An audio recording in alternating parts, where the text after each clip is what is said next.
Bit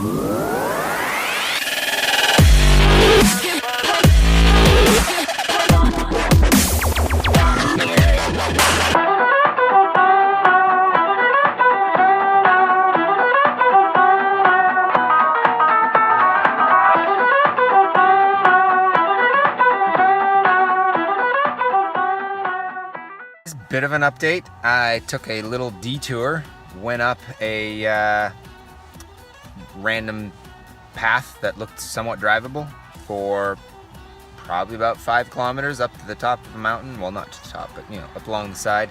Turns out it was a trapper road, and there was like 2 trapper tents with their trapper license number painted on them. And I did some freestyle around there.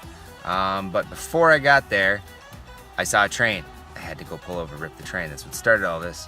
And then I went and ripped the train just as it finished off, came back around, and I was coming back to land and go rip around the river.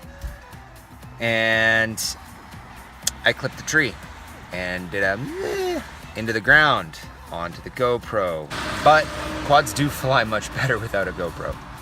Just a little bit more flight time, more length, and kind of just the way my style is.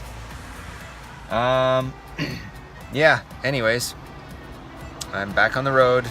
Gonna try and get to Kelowna and see if maybe they have a Staples so I can get a new GoPro. But I'm probably gonna keep flying along the way because flying is awesome.